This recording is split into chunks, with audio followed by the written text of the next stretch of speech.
All right, so now we come to one of the most important parts of selling the fake, and that is the shadowing and shading part of things. This is really a challenge. It's not easy. I've fought with it from day one.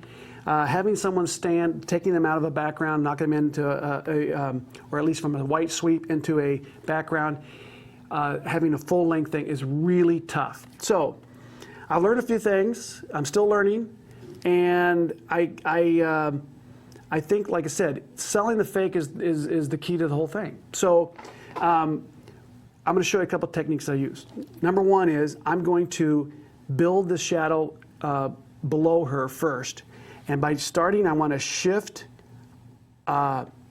Command N, and I'm just going to make a blank layer.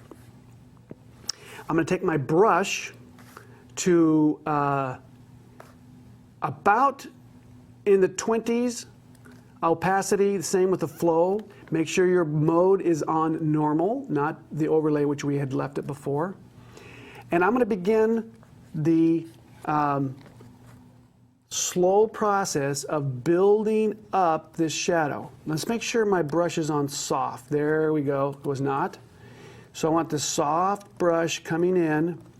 And I know that light is pouring from the window, from the background, and I have a 3-edge lighted approach, so it kind of gives that effect that the light's wrapping around her. So my shadow is going to come toward me. So that's what I want to work on. So let's start building this shadow. And slowly I build it up.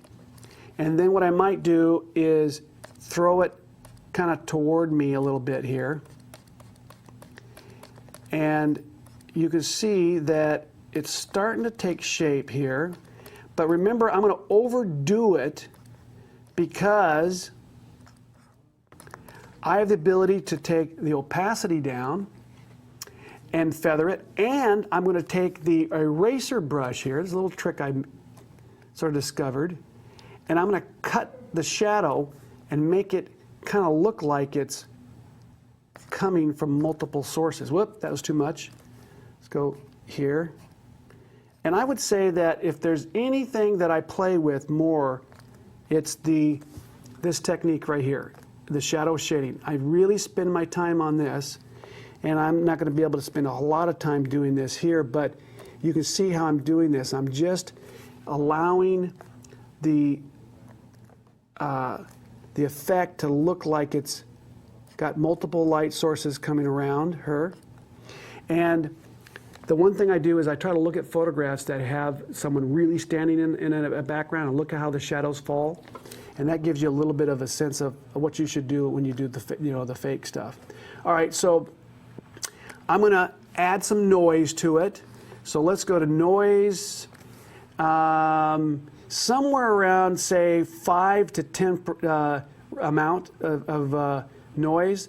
So what you do is you blow it up here and just take a look at how much texture you've got. Whoa, way too much. So we would go down to maybe, say, around 5 or 6. Let's go 5. Now you can see I still don't have a black shadow underneath her foot. So I go Shift Command N, gives me another layer. So I have both of these working independently. So in case I screw up on one, I'm going to give myself a little bit more opacity. And let's make the brush small. And now I start to work underneath the toes and the foot here. And then what I might do is throw that just a little bit forward. Just a little bit. So let's add, we've already got some noise from our last one. We just apply it to that. Now I take my opacity and I begin the process of fine-tuning both those layers independently of each other. Okay, that's pretty good.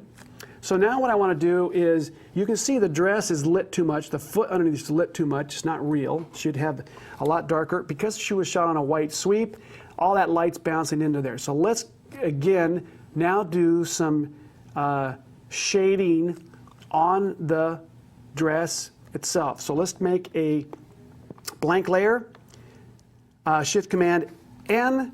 We're going to make it into a overlay with a gray fill. Now what I can do is I can apply my burn or my effect onto that layer. So let's start with the shadows. So it was midtones before. Let's start with the shadows first. So let's begin the process of building a little bit of density in this dress here and on her foot to sell the fake. There we go. Looks pretty good. And I could also take, if I wanted to go the opposite way, and let's say go to highlights, now be careful with this, but I could maybe pop that highlights on the dress also, just a little bit here. Okay? Now, I know color balance is not right here yet, but that's okay. We're moving forward. So let's take and look at the overall effect here. Still not there. I would probably say maybe add just a little bit more of a shadow right down the middle here. It looks a little bit empty. So I'm going back to that first layer that I did and building up just a little bit here. And sometimes I'll get to this point and I go, ah, and I'll start all over. That's how critical this is. Building this shadow is the most critical part. Let's go back to here, and I'm going to actually apply black to the dress here, right down in here, on that layer. All right, so we're going to move on. I'm going to do some atmospheric adjustments to kind of sell the fake of there's light pouring through the windows, and then we'll do our final wrap up on the overall adjustment of the color.